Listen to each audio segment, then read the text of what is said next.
দর্শক, আমরা জাতীয় প্রেস ক্লাবের সামনে আজকে দেখতে পাচ্ছি একটি বিশাল মানববন্ধন, এবং এই মানববন্ধনটি মাননীয় প্রধানমন্ত্রীর দৃষ্টি আকর্ষণ করার জন্য তারা করছে। আর বিশেষ করে যারা এই মানববন্ধনটি করছেন তারা ভুক্তভোগী গ্রামীণ ফোনের শ্রমিক কর্মচারীদের সকল খাতের বকেয়া ন্যায্য পাওনা দাবিতে তারা আজকে এই লড়াই করছে। জাতীয় প্রেস ক্লাবের সামনে আপনারা কেন এসেছেন, কি আপনার দাবি, আপনার নাম পরিচয় দিয়ে বলুন। আপনার নাম পরিচয়টা আগে বলুন। বিসমিল্লাহির রহমানির রহিম। আলহামদুলিল্লাহি কাফা ওয়াস সালাতু ওয়াস সালামু আলা ইবাদিহিল্লাযিনা ইসতাফা।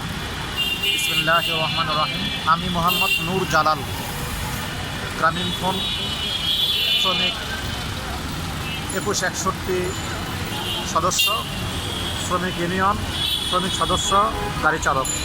আমার বাড়ি জামালপুর টাঙ্গাইল, ময়মনসিংহ প্রতিনিধি।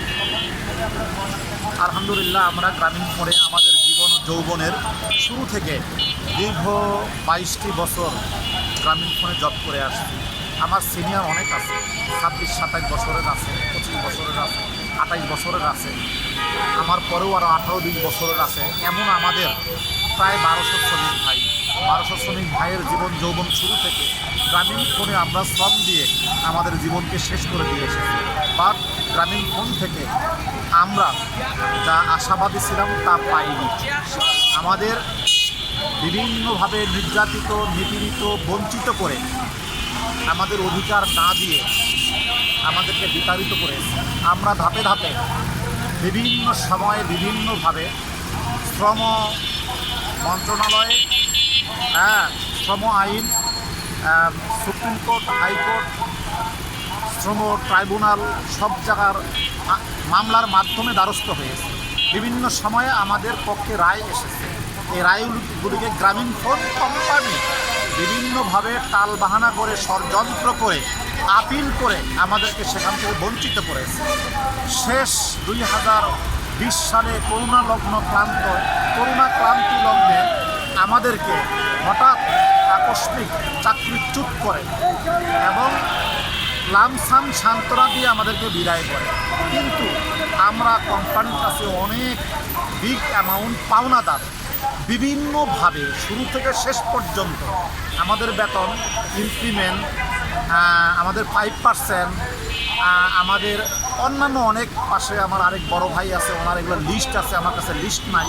তবে শুরু থেকে শেষ পর্যন্ত আমরা অনেক অ্যামাউন্ট পাওনাদার কোম্পানির কাছে। এই পাওনা অ্যামাউন্টের জন্য, অধিকারের জন্য আমরা যা পাবো এটার জন্য বিভিন্নভাবে সরকারি বেসরকারি সব দিক থেকে চেষ্টা করে না পেয়ে আমরা আজ প্রেস ক্লাবের দ্বারস্থ হয়েছি, আপনাদের দ্বারস্থ হয়েছি, আপনারা আমাদের পথ প্রদর্শক। অতএব আমার শর্ট কথা এতটুকুই, বাংলাদেশের গণপ্রজাতন্ত্রী বাংলাদেশ সরকারের মাননীয় প্রধানমন্ত্রী স্যারের কাছে আপনাদের মাধ্যমে বিনীত অনুরোধ, আমাদের বর্তমান মাননীয় প্রধানমন্ত্রী শ্রম বান্ধব, জনদরদি বান্ধব, জনগণ বান্ধব।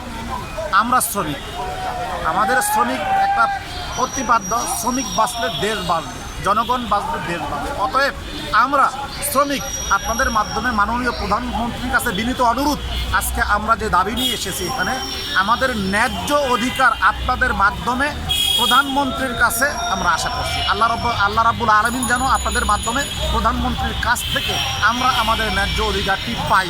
এই ন্যায্য অধিকারের জন্য আজকে আমরা আমাদের সন্তান আদি, বিবি বাচ্চা, পরিবার পরিজন আমরা নিজেরা অর্ধহারে, অনাহারে, বস্ত্রহারে, ঔষধ হারে, চিকিৎসার অভাবে দুকে মারা যাচ্ছি। আমরা আর পারছি না বেঁচে থাকতে। অতএব আমরা এসেছি, আল্লাহ রাব্বুল আলামিন যেন আপনাদের মাধ্যমে, মাননীয় প্রধানমন্ত্রীর মাধ্যমে গ্রামীণ ফোনের কাছ থেকে আমরা যেন অধিকারটি পাই। এই জন্য আমরা আপনাদের সহযোগিতা কামনা করছি, আপনাদের মাধ্যমে মাননীয় প্রধানমন্ত্রীর কাছে দ্বারস্থ হচ্ছি। আল্লাহ রাব্বুল আলামিন যেন আমাদের অধিকারটি তাদের মাধ্যমে পাওয়াই দেয়। আমার তৌফিক ইল্লা বিল্লাহ। আসসালামু আলাইকুম ওয়া রাহমাতুল্লাহ। পরিশেষে আমার বড় ভাই আছে, উনি কিছু বলবেন। শুধু দর্শক, আমরা শুনলাম এই যে 22টি বছর যারা শ্রম দিয়েছে তাদের কান্না জড়িত কণ্ঠে চোখের পানি ঝরে পড়েছে। জাতীয় আজকে প্রেস ক্লাবের সামনে কান্নায় আপ্লুত হয়ে মাননীয় প্রধানমন্ত্রীর দৃষ্টি আকর্ষণ করলেন, সেটা আমি প্রচার করলাম। আমি খন্দকার মাসুদুজ্জামান, জাতীয় প্রেস ক্লাবের সামনে থেকে, রাজধানী ঢাকা।